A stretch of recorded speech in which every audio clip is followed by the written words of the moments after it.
Hello दोस्तों, veterans, नमस्कार।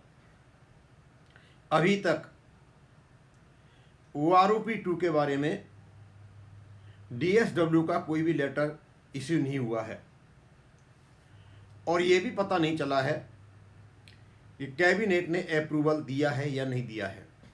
हाँ, ये ज़रूर है कि लगभग एक दो को छोड़कर सभी यूट्यूबर्स ने कैबिनेट अप्रूवल दिला दिया है।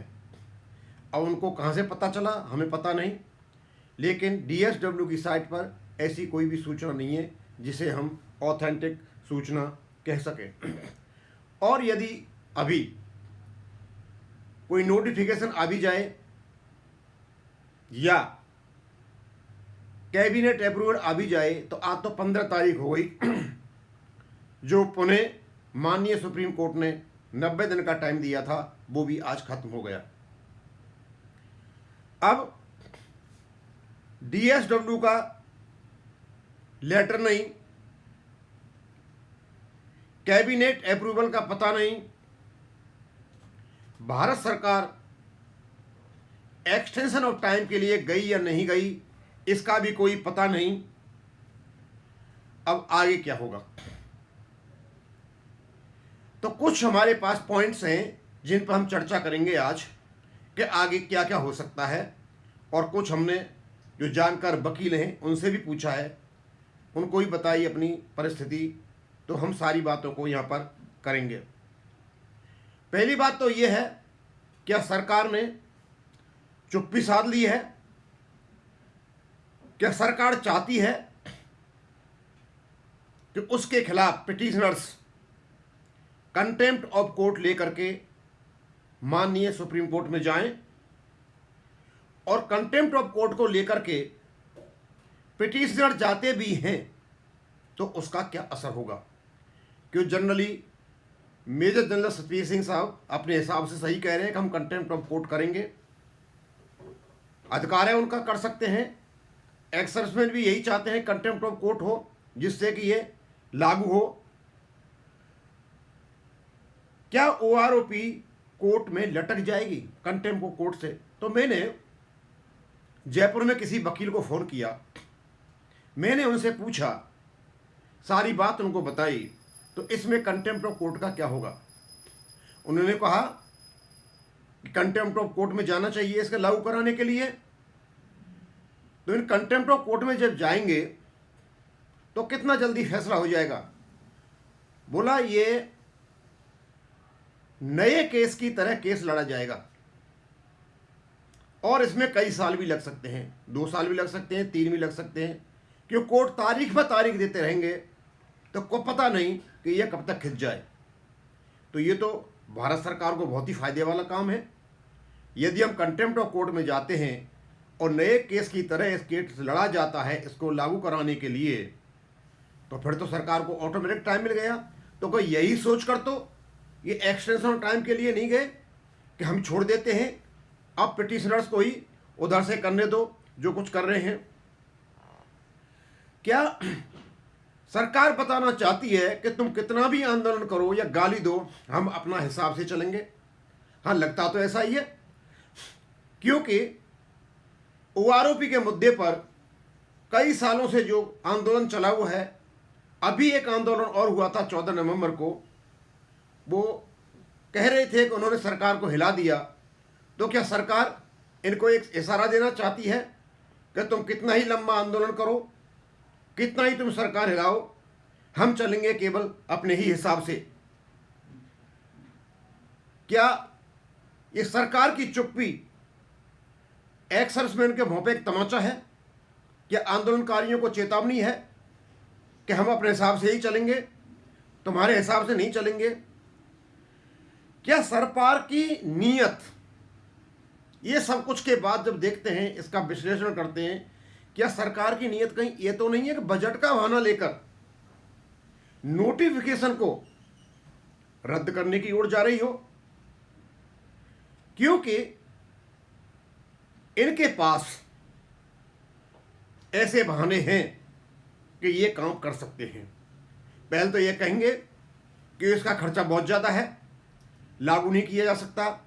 और दूसरा, इनको एक बहुत बड़ी शक्ति माननीय सुप्रीम कोर्ट ने ओआरओपी का केस सुनते वक्त किया है।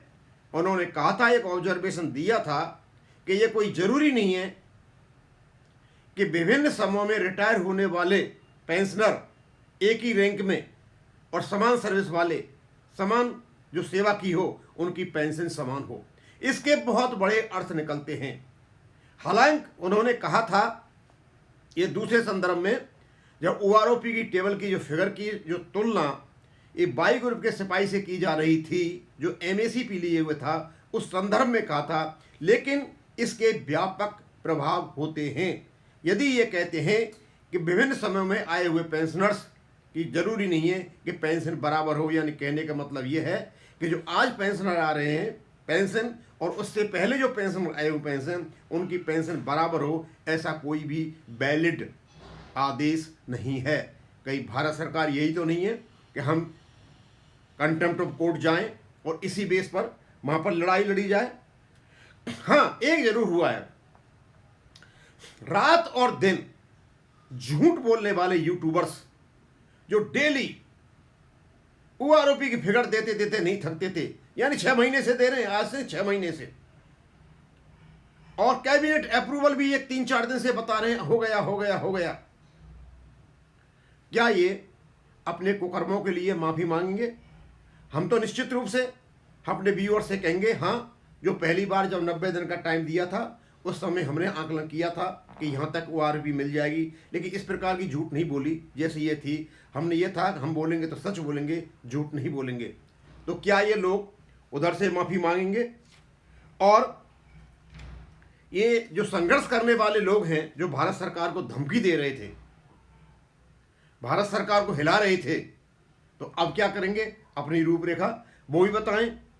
हमें तो ऐसा लगता है, इसके निष्कर्ष में बताना चाहता हूं, मुझे तो ऐसा लग रहा है भारत सरकार जानबूझकर ओआरओपी को लागू नहीं करना चाहती है, क्योंकि इससे इसके कई जो उद्देश्य हैं सिद्ध हो जाते हैं। ये चाहते हैं कि पिटिशनर्स ही इसको लेकर के कंटेम्प्ट ऑफ कोर्ट लगाएं, जिससे उनको 2-3 साल का समय मिल जाए, और ये उस ऑब्जर्वेशन का सहारा ले लें जो माननीय सुप्रीम कोर्ट ने वहाँ दिया था कि कोई ज़रूरी नहीं है कि विभिन्न समय में आने वाले एक ही रैंक और समान सर्विस करने वाले पेंशनर की पेंशन समान हो सकता है, ये उसको बनाएं। और दूसरे तवांग जैसे मुद्दे हाईलाइट करके ओआरओपी को ये डिरेलमेंट करने की एक प्रकार की साजिश है। अब देखते हैं आगे ये क्या करते हैं। हम तो यही मान के चलते हैं कि इन्होंने हम पर एक सर्जिकल स्ट्राइक कर दी है और जिसका हम पर एक बहुत बड़ा असर पड़ रहा है। अंदर कुछ तो है, अंदर खाने कुछ तो है। ये नहीं हो सकता कैबिनेट अप्रूवल कोई बहाना नहीं है, टेबल प्रिपेयर हुई नहीं, ये भी कोई बहाना नहीं है। यदि स्पर्श का काम ज़्यादा था तो ये बताना चाहिए था कि स्पर्श का काम ज़्यादा है और एक्सटेंशन ऑफ टाइम के लिए जाना चाहिए था, लेकिन अभी तक कोई सूचना नहीं है कि एक्सटेंशन ऑफ टाइम के लिए गए या नहीं गए। ये उल्टा उलझाना चाहते हैं।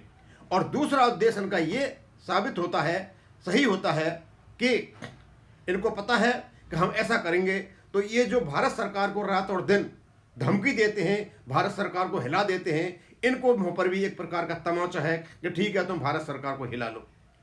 तीसरी बात बहुत बड़ी महत्वपूर्ण ये है कि जब तक इस कोर्ट केस का फैसला नहीं हुआ था, ओआरओपी का केस का सुप्रीम कोर्ट में, तब तक खास करके कांग्रेस पार्टी जंतर मंतर पर जाकर धरने में अपने भाषण दिया करती थी, लेकिन आज ये संसद में भी पॉइंट को नहीं उठा रहे। इनको पता है कि 1/7/2014 से इसकी डेट बदल करके 1/4/2014 नहीं हुई जो वो चाहते थे, जिसका क्रेडिट उनको मिल रहा था। ये भी सारे चुप हैं, यानी सारी की सारी पॉलिटिकल पार्टी चुप हैं। इसका मतलब यह है कि सारी पॉलिटिकल पार्टियों को पता है कि क्या हो रहा है। हम तो यही मान के चलते हैं, अभी तक तो इतना ही है, अब आगे क्या होता है पता चलेगा। लेकिन आज की जो परिस्थिति है वो यही है, एक हम ऐसी असमंजस की स्थिति में हैं, एक ऐसे अशांत मन से, अशांत भाव से सारे के सारे एक्सर्समैन भारत सरकार की ओर देख रहे थे, लेकिन उन्होंने कुछ नहीं निकाला। लेकिन किसी भी प्रकार के एक्शन टाइम के लिए नहीं जाना और चुपचाप पड़ जाना, ये किसी वेल प्लान्ड स्ट्रेटेजी है भारत सरकार की, उसकी ओर इशारा करती है। अब देखते हैं आगे क्या होता है। बस मैं इसको यहीं खत्म करूँगा। थैंक यू, धन्यवाद।